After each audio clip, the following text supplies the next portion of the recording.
Tuesday. Tuesday meets my partner in crime, my co-host this morning is Denise Newkirk. Good morning, Denise. Good morning, everyone. It's a nice, bright, wonderful morning. Absolutely gorgeous outside. I'll take it for sure. And in the hot seat this morning, we have got our guest this morning. Sorry, not enough coffee in the universe this morning.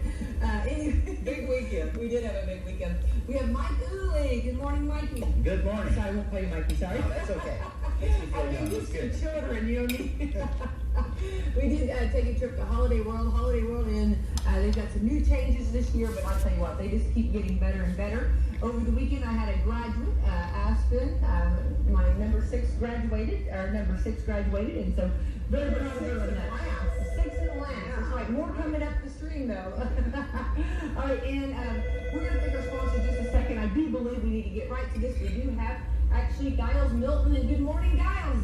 Hello, hi, how are you? Wonderful. Of course, this is Becky. Also in the studio, we have Mike and we have Denise. Good morning. Good morning. Good morning. Good morning. We are actually with the 75th anniversary talking about D-Day approaching on June the 6th. And guys, you have written a book, and Mike has actually read it from beginning to end. And Denise and I are hit and miss, but we've caught the gist of it, which is a wonderful book. But well, first of all, I just want to ask the question: when you sit down to write a book about this, how do you decide on what direction you're going to go? Because there's so many different ways you can play, on writing this book. Yeah, what was really important for me was to tell the stories of those whose stories have never been told before. So lots of books have been written about D-Day and about this momentous day in Second World War, but they've all been told from the general's point of view or the officer's point of view. But very, very rarely do we hear the stories of the terrified 17-year-olds, 18-year-olds, these teenagers who were sent ashore, at dawn on the 6th of June 1944.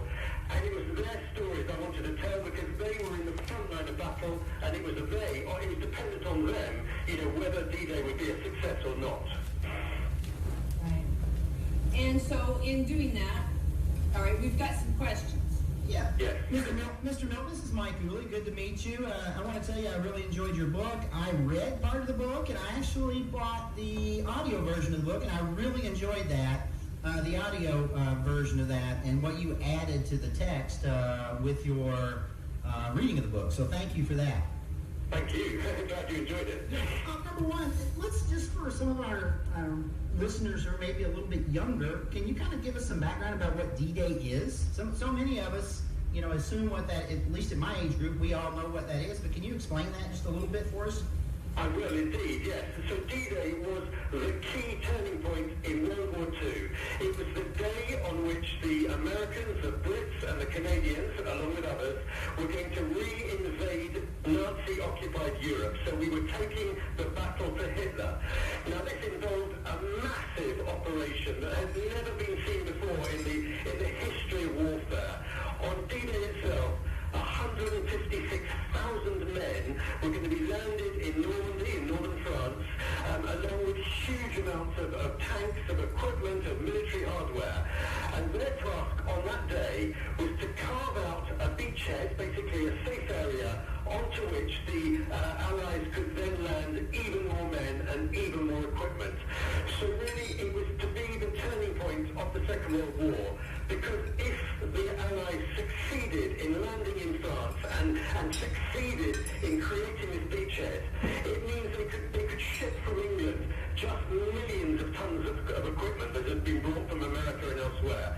So it was absolutely vital that they won the battle on that day.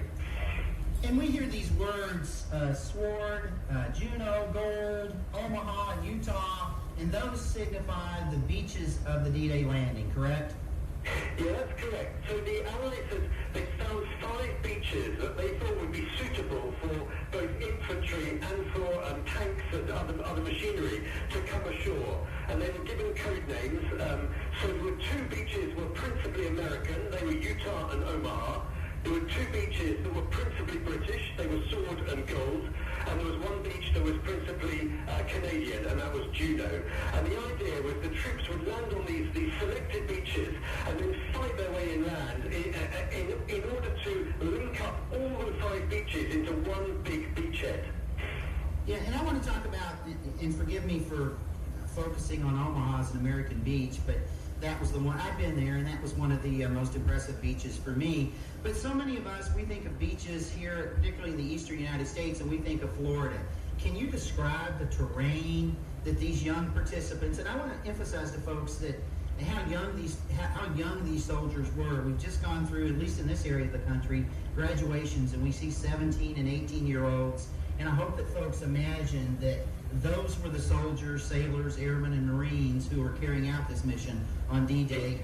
It's really shocking sometimes when you see the photos of these young soldiers. You know, I've got kids myself, and you just think they just look, well, as they are, they look like teenage lads, and they were being sent into a ferocious battle. And you mentioned Omaha, one of the American beaches. Omaha was the worst of all of the 5 beaches. It was very heavily defended.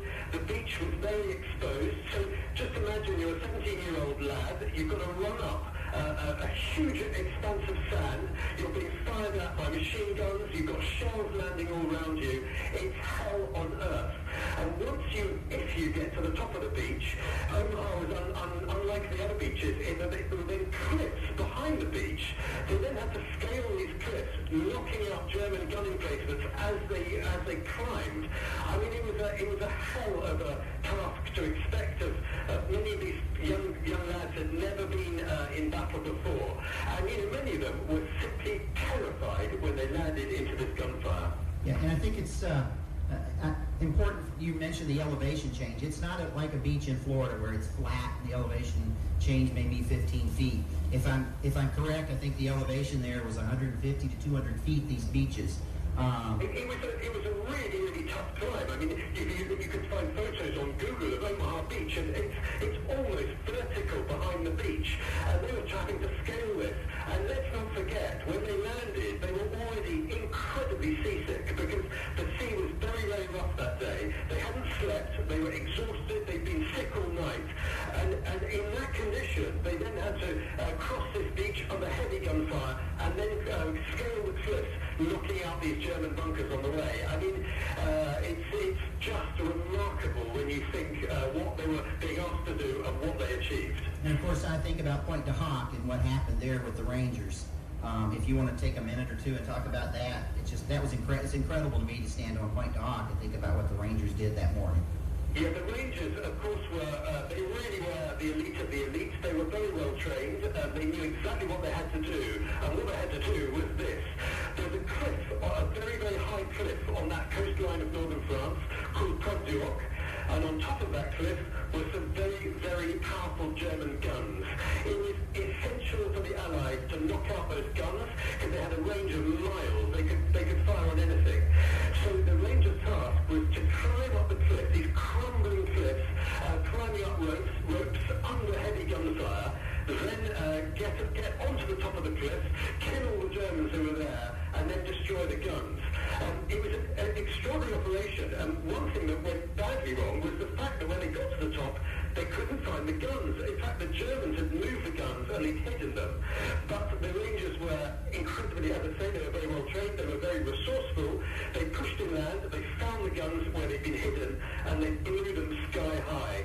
So they succeeded in their operation, but then they found themselves stuck on this cliff top, being attacked from inland by the Germans, and they had to hang on really, this sort of isolated band of men for the next 24 hours. They really went through hell, and a lot of them lost their lives on that cliff top. Yeah, and one of the things, too, I mean, your book covers the 24 hours of D-Day. And if you could, the first wave, I mean, I describe it as a massacre. This is where the amphibious landing started. The landing craft had platoons of infantry soldiers, that were going to have to go ashore. They let the doors down. And there were some of these craft where none of the soldiers survived. It was just an absolute massacre, at least the first wave.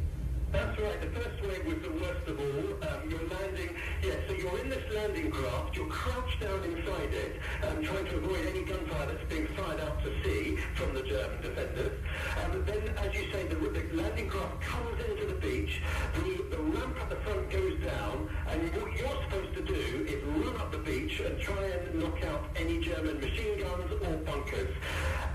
As you can imagine, you are a sitting duck when you come out of that, when the ramp goes down, and all German machine guns suddenly are firing at you. So it was a terrifying experience. We've talked about Omaha, which returned rapidly into a complete massacre. However, on some beaches, the Allied troops got off more lightly. So on Utah Beach, which was another American beach, in fact, the fact that they landed in slightly the wrong place meant that they came onto a piece of beach that didn't have too many German defenders. And in fact, the casualty rate on Utah Beach was remarkably light. But for every beach where it was light, there was another beach where it was very, very heavy. Yeah, and you described that first wave, and eventually things change. The tide does begin to turn slowly. I recall the story with General Cotta, who I was familiar with the story a little bit anyway. But in your mind, what finally changed the tide on Omaha Beach after the initial wave? Well, I think there are a few things. So if you imagine that there's all these bunkers, these German bunkers along the beach, these strongholds, it only takes one of those to be knocked out, and you've suddenly cleared a few hundred yards of beach into which men can land without being fired on. So one by one, very, very brave American soldiers knocked out some of these strongholds, and that enabled men to come ashore not under fire. Then you have leadership. You mentioned Cotter, an amazing, inspirational leader who came onto the beach. He saw that the massacre was taking place, and really he just rallied his men, and he just said, if you stay on the beach, you're dead, so just get up and get inland. You've got to push off the beach. And remarkably, his words just did inspire these terrified men, and they started to do exactly what he ordered.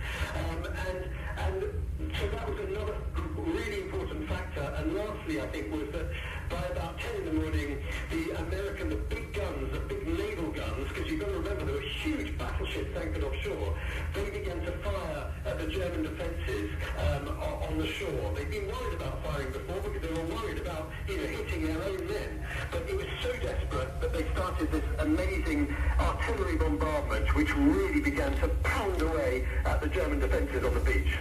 Yeah, it's interesting. I think the story about Cotta was, and I don't know if this is accurate or not, you can correct me, but he said something to his men to the effect that we're dying on the beaches, let's get inland and die at least. So, anyway.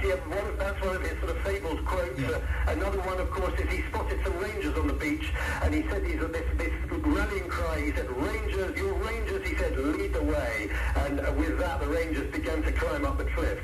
Norman Cotter, he was an extraordinary individual. He seemed completely immune to gunfire, to being hit. He'd be walking around, swirling his revolver on his finger, smoking his trademark cigar, and all around him men were getting killed, and yet he seemed remarkably untouchable from the German point of view. Well, we talked about the landing, and I'm sorry to go so quickly because, we could spend hours on this. The airborne operations, very interesting to me, that occurred before the landings, and I am just absolute. When I saw the gliders that were involved, the airborne operations of parachute, I understand that. I've actually done that before, but the guys that were on gliders, absolutely amazing. Can you talk about that? I mean, they actually crashed these things, and then they had to get up and fight. Yeah, this was at the eastern end of the entire landing zone. This is where the British troops were sent in. So they were sent in these gliders at night. So it's just after midnight, 6 hours before the landings on the beaches. There was these extraordinary daring raids deep into enemy-occupied Normandy, northern France. And so one group of 168 lads were sent in, British lads, were sent in on these gliders, which crash-landed into the farmland of Normandy. They then their task was to capture two absolutely critical bridges, because if they didn't capture these bridges, the German panzer divisions, the armored divisions, could sweep across these bridges and push the Allied forces back into the sea, very soon after they'd landed.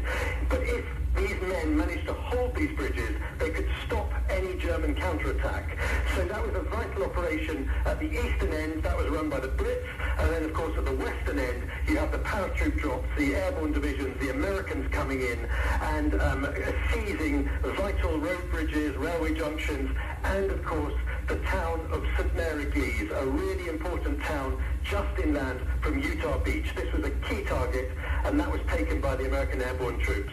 And that was a key target because it held the key to transportation to a highway. Is that right?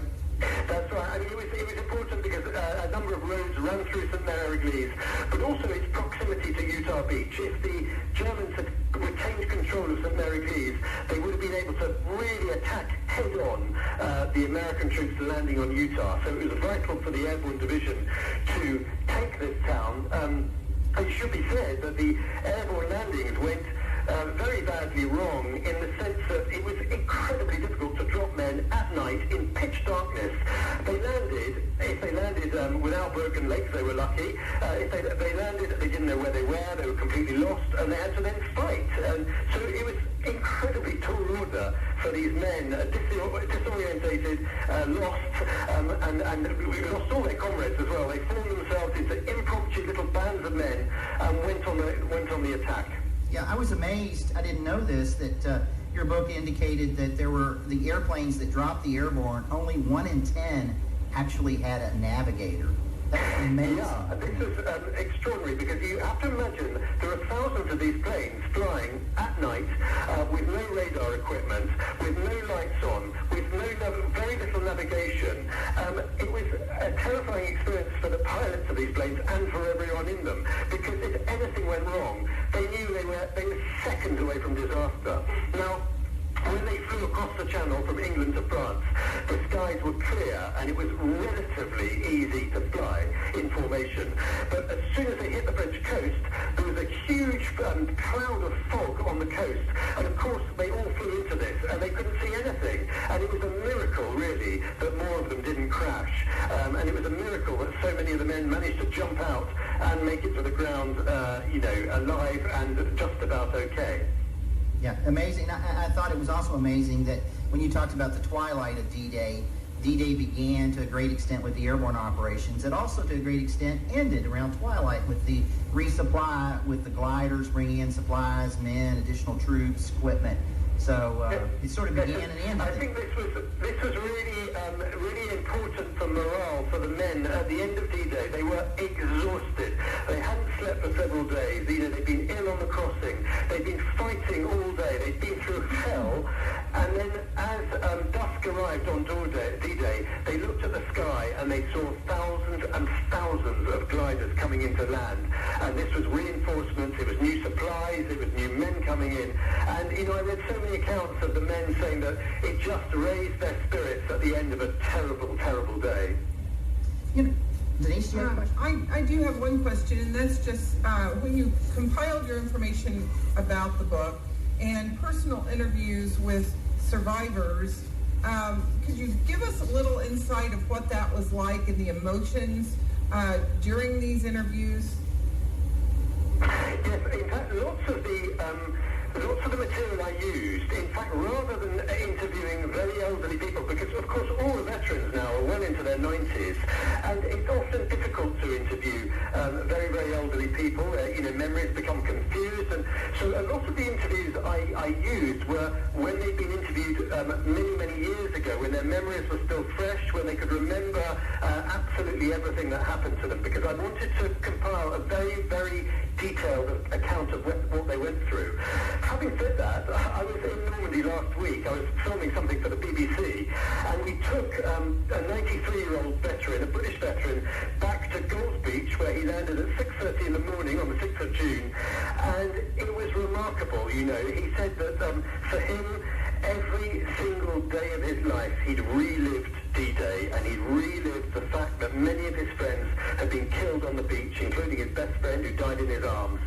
So for these men, who then had to fight on through France and fight on into Germany, I mean, this was a very, very powerful memory that could never be erased. And talking to him when he talked about what happened on the 6th of June 75 years ago, he remembered it crystal clearly. Yeah, one of the things that was very interesting to me about the book, it was sort of a realization. I recall your description of Eisenhower, at midnight, 1 o'clock, before he got some rest. He was there with his Case Othersby, his driver and his assistant, I don't remember the name, his aide. He was chain smoking the Chesterfields. And I always think of Eisenhower as this stoic individual that was always in control. But I think your book, and if you want to comment, I think it does an awesome job of explaining the burden and the anxiety that he had.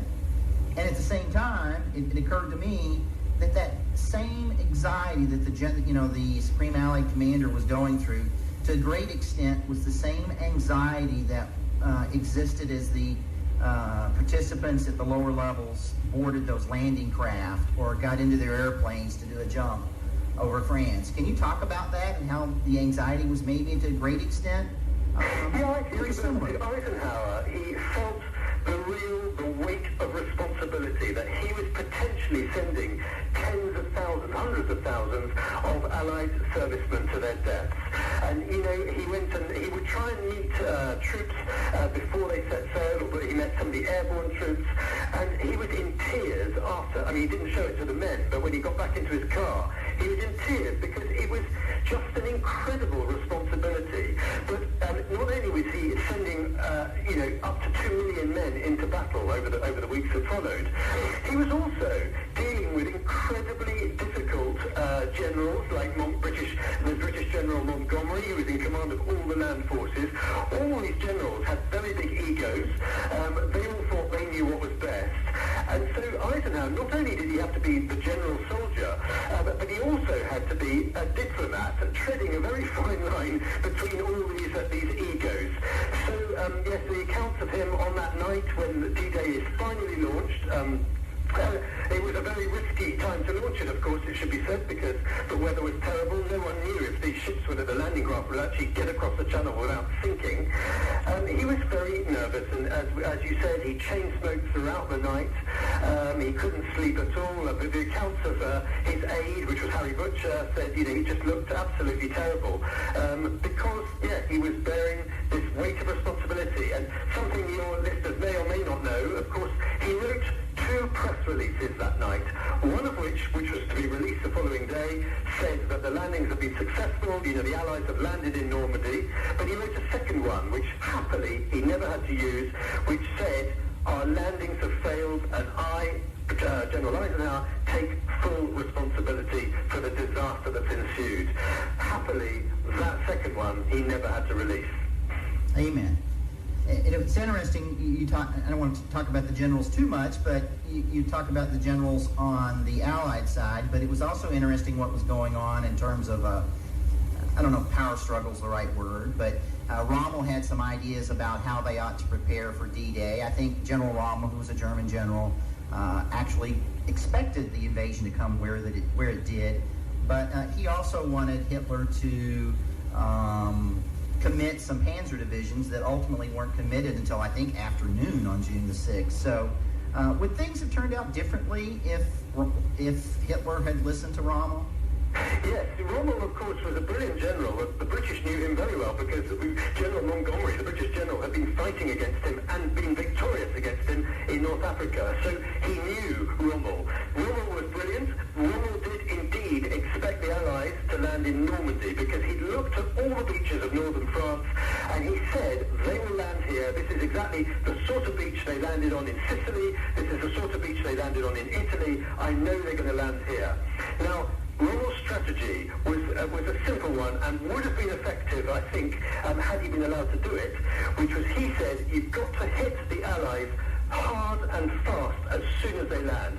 So as they're coming onto the beaches, seasick, tired and exhausted, you have to hit them with the mechanized panzer divisions, the really elite of the elite German troops. But Hitler refused to release the panzer divisions into Rommel's hands, and this meant that the Allies had a good 10-12 hours to get themselves ashore before they faced some of these crack panzer division units. And it was a fatal mistake on Hitler's part, and Rommel knew it. He was furious that Hitler would not allow these panzer divisions to be used. And I think D-Day could have been very different. The outcome could have been very different. I still think the Allies almost certainly would have got ashore. They had control of the skies, for one thing. But the Germans could have made it much, much more difficult had those panzer divisions been released earlier in the day. Yeah, and of course Hitler thought, I guess, purportedly, that D-Day, the initial D-Day invasion, I think, was a diversion, and the main invasion was going to come at Calais, which was a shorter distance from the British coast. Yes, it's worth mentioning that because this was one of the most brilliant deception operations of the Second World War.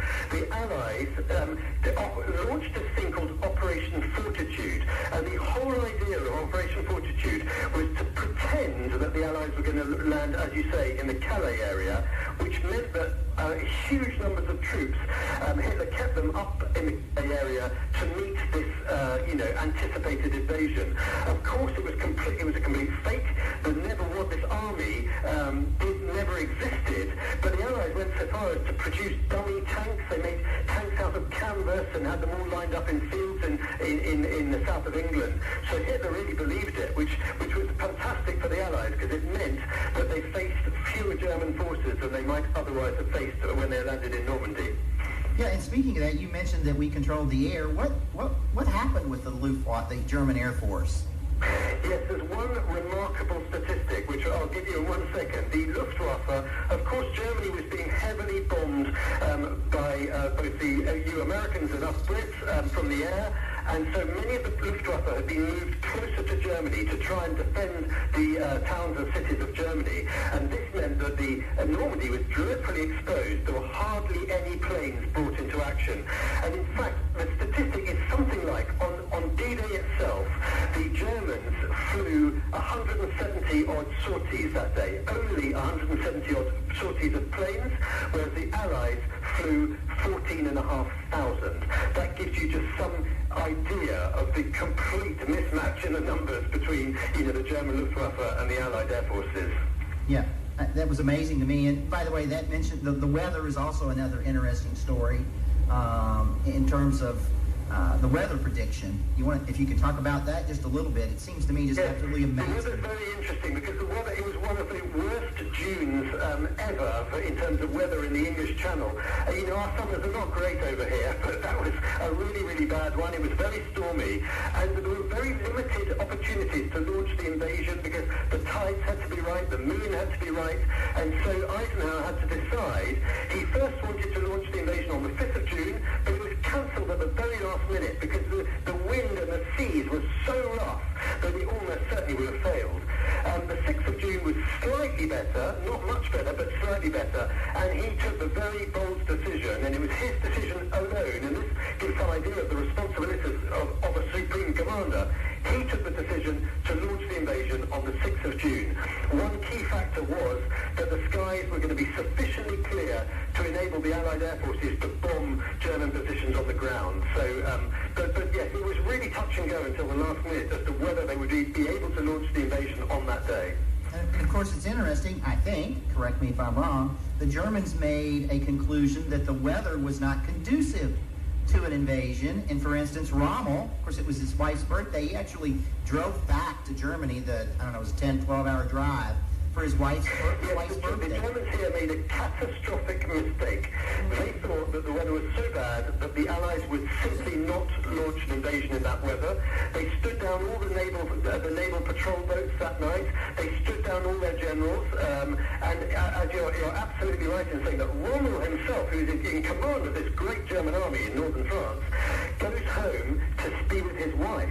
And so there's no one there, there's no one senior there at the point at which they realised that this is the Allied invasion. It was, as I've mentioned, so many men were seasick, they were so ill travelling in these very, very heavy seas, and yet it gave the Allies one key advantage, and that was the element of surprise, which was to be so important in the early hours of the launching the invasion. Yeah, it was interesting, and then Rommel had purchased a pair of shoes for his wife. He had to leave, and then ultimately they didn't fit. That was fortuitous, I think. That was a nice little detail I found, but yes, he bought them in Paris, these very chic, very lovely Parisian French shoes, and gave them to her, and yes, alas, they didn't fit. Of course, when Rommel realised the invasion was taking place, he rushed back to Normandy from Germany where he was, but it was a 12-hour drive, so by the time he got back back to Normandy, the Allies were ashore in considerable numbers, and really, I think he knew that evening that actually the war was lost, because he'd always said, if the Allies get ashore, if they establish a beachhead, we've lost the war. And so I think he knew that very night that it was all over. Yeah, and of course we know Rommel was given a choice to be tried or commit suicide. I think it was in July of that year, and committed suicide that summer. That's right. His ending was a pretty miserable one. He did indeed commit suicide. He sort of took the weight of responsibility for the failure of the counterattacks, of pushing the Allies back into the sea. Where, of course, there is one man who really should carry all the responsibility for the failure of the Germans on D-Day, and that is Hitler himself, who is, as I said, who has not allowed the elite crack armoured divisions to come and fight the Allies when they were still seasick and scared on the beaches. Can you talk a little bit, this is towards the after twilight, you recounted a walk that Ernie Powell, who is an incredibly famous journalist, his walk on the beach at Omaha, and just talk about that a little bit. Yeah, I found this a very sort of poignant end to the day when, yes, you're right, Ernie Powell's walking along Omaha Beach and sees just the wreckage of war. As we said, Omaha had taken the brunt of the German counterattack. Hundreds of American servicemen had lost their lives on the beach. All, dozens of tanks, of armored bulldozers, of jeeps. They were all lying crippled on the beach, burnt out shells.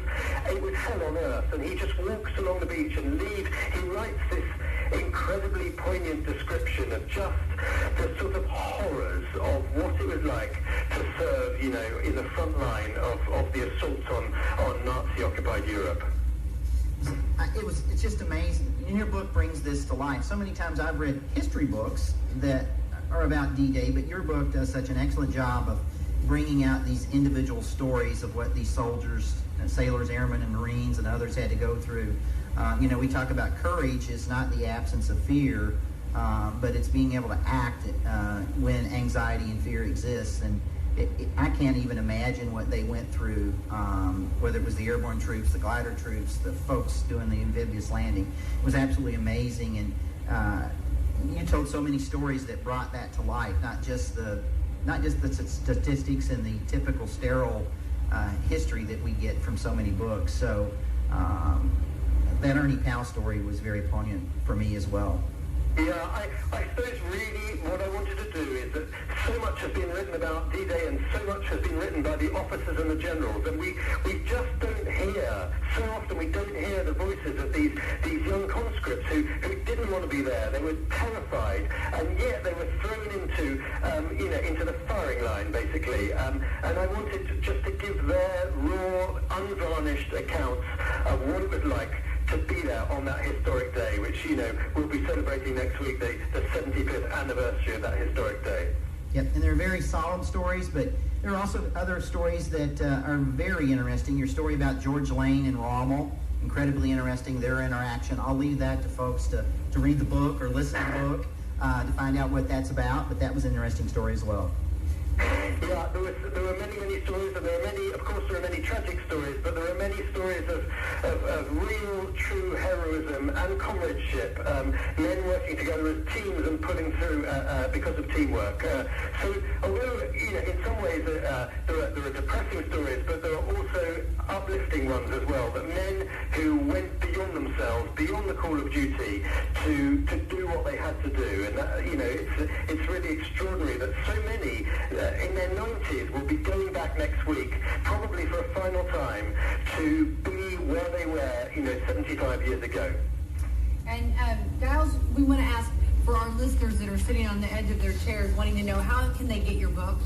They can get my book on Amazon. They can get my book on Barnes & Noble. Any good bookstore, I hope, in America will have it. It's got a very long title. It's called, I'll give you the first bit, Soldier, Sailor, Frogman, Spy, and with a subtitle of How the Allies Won on D-Day. Awesome. Well, we appreciate you, shedding light on it this morning. You were fantastic. We've kept you a little bit longer, and I think we could have. I'm with Mike. I think we could have stayed all day long. I love it's the history, and it's nice to hear it from a different angle. And I felt like I learned a lot this morning. Well, that's great. Well, I'm really very, very pleased that you had me on. Thank you so much for having me. All right, thank you, Giles. Thank you. Thank you. Bye-bye. Bye-bye. Thank you. Bye-bye. Wow. Of course, Ernie Pyle, we like to claim him as our own, and with Indiana University and Pyle Hall, and such a wonderful journalist. Well, the story in the book was about Ernie Pyle, not his writing, but he walked that evening on D-Day. He walked the beaches, and he described, the carnage in terms of equipment, things like that. But the things that he noticed were the personal effects, the pictures, the little trinkets from real people, real soldiers who had sacrificed there that day. Do you feel like it's hard sometimes, and I'm sure that this is a degree of difficulty of anybody going to do interviews, but to get the soldiers to talk, sometimes they just try to repress. Some of that's just a little too much. To just bring back. Yeah, I think a lot of his interview was secondhand accounts. He didn't actually interview a lot of the folks firsthand, but I can imagine that it was very difficult to get them to talk about a lot of what went on, particularly the very graphic portions of what occurred that day. And I love that. You think about. Like they weren't like they had been rested all that day long, got up early morning and had a nice breakfast, and it wasn't that kind of a situation. Well, I think they had undergone so much anxiety and anticipation of when this was going to occur, because literally the stars had to align, the moon, the weather, and they were under so much anxiety. And most people know, at least in our, today, anxiety wears you out in and of itself. They had to get on the ships. They had to wait. If you've ever been across the English Channel, it's not the calm Gulf of Mexico, even at its best. So to cross that, the English Channel, they were wore out when they got there. And seasick. And folks on the gliders, I can't emphasize enough, these gliders crashed. They're made out of canvas and wood. These guys crashed. They were unconscious. They had broken arms. They had broken legs. And they had to get up and go do their mission, whatever it was. So like a glider, let's think of like one today, like when you hear the word glider, you have like a little bit of a motor and nothing like that. No, this is like a little small airplane where they were enclosed, and I apologize, I don't know how many went into each glider, but there were many soldiers that went into each glider, and they were towed with larger airplanes, and they were let loose, and they had objectives, usually bridges in the rear area. Because what was supposed to happen on D-Day, there were airborne troops to the rear, and then the amphibious landing at the beach, and they did, to a great extent anyway. They were to come together as the day progressed. So, it's absolutely amazing. Wow. Lots of information, and celebrating next week. Yeah, June the 6th, and it'll be the 75th anniversary. So, very good. Get the book now from Giles Milton. All right, wonderful. Yeah, I will say again, too, that I really enjoyed the audio. I kind of did a little bit of both. I read portions of the book and listened to the audio. The audio is worth listening to if you're one of those folks who do a lot of driving in particular, or just don't have time to carry a book. Absolutely, very nice. And you can look for it at, I know a lot of us do Amazon shopping. Yeah. And it is on Amazon. All right, kind of switching gears, but